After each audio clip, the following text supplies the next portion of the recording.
গরমের দিনে মন তো চাইবে ঠান্ডা আর ঠান্ডা, কিন্তু সব সময় তো আর আইসক্রিম খেলে চলবে না। সেক্ষেত্রে আমাদের দরকার কিছু শরবত বা কিছু ড্রিঙ্ক। এই ড্রিঙ্কগুলো দিয়ে শরীরকে অনেক বেশি ঠান্ডা রাখা যায়, আর শরীর যাতে অনেকক্ষণ বেশি ঠান্ডা রাখে বা স্বস্তি পাওয়া যায় তার জন্য কিন্তু আমাদের তৈরি করে নিতে হবে বেশ কিছু শরবত বা বেশ কিছু ড্রিঙ্ক। তো আজকে তার মধ্যে আমি তোমাদের সাথে একটি শরবত রেসিপি শেয়ার করতে চলে এলাম। এই ড্রিঙ্কটা আশা করি তোমরা অনেকেই খেয়েছো। আমি একটু অন্যরকমভাবে বানাতে চাইলাম, যেটা হচ্ছে গন্ধরাজ লেবু দিয়ে। তো যাই হোক, গুড়ের বাতাসা খুব ভালো শরীরের জন্য।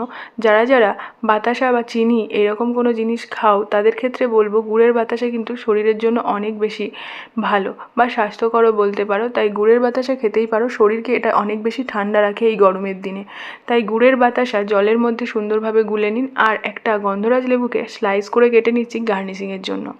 এখানটাতে আমি গন্ধরাজ লেবু ব্যবহার করছি। আপনারা যদি মনে করেন তাহলে পাতিলেবু বা কাগজি লেবুও ব্যবহার করতে পারেন, কিন্তু পাতিলেবুতেও একটা আলাদা ফ্লেভার তৈরি করে, আর গন্ধরাজ লেবুতে তো কোনো কথাই হবে না। গন্ধরাজ লেবুর গন্ধেই তো মনটা ভরে যায়।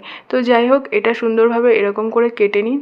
আর এইটা স্লাইস করে কাটার পর কর্নার থেকে কেটে নেওয়ার কারণ একটাই, যে গার্নিশিংয়ে অনেক বেশি সুবিধা হবে। এবারে দেখো বাতাসাগুলো প্রায় গুলে গেছে। যদি প্রয়োজন মনে করেন তাহলে রাতে ভিজিয়েও রাখতে পারেন, সেক্ষেত্রে অনেক বেশি ভালো হয়।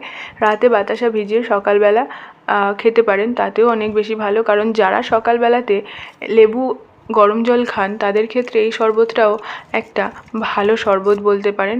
আর সকালের শুরুটা এরকম দিয়ে যদি হয় তাহলে তো আর কোনো কথাই হবে না। আর এবার দেখো লেবুগুলো এর মধ্যে চিপে নিতে হবে। আর অনেকেই বলে গন্ধরাজ লেবুর রস কম হয়। যদি গন্ধরাজ লেবু ভালোভাবে গাছে পুষ্ট হয় তাহলে কিন্তু অনেক বেশি রস হয়, বা এটা প্রায় পাকটান এসে গেছে, যার জন্য এটার রসটা অনেক বেশি। আর হ্যাঁ, এবারে দেখো এটা সুন্দরভাবে গুলিয়ে নেওয়ার পর একটা ছাঁকনির মাধ্যমে এর মধ্যে গ্লাসের মধ্যে ঢেলে দিচ্ছি।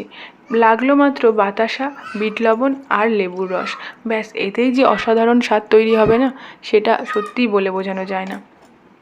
আর ছোটোবেলার দিনগুলো এগুলো খেলে সত্যিই মনে পড়ে যায় যে তখন ছোটোবেলায় গরম পড়লে মা এগুলো প্রায় সময় দিত, আর বলতো এগুলোতে নাকি শরীর ঠান্ডা রাখে। শরবত খেয়ে আবার শরীর ঠান্ডা থাকে শুনেই তখন মজা করতাম, কিন্তু এখন বুঝতে পারি এগুলো কতটা ভ্যালুয়েবল।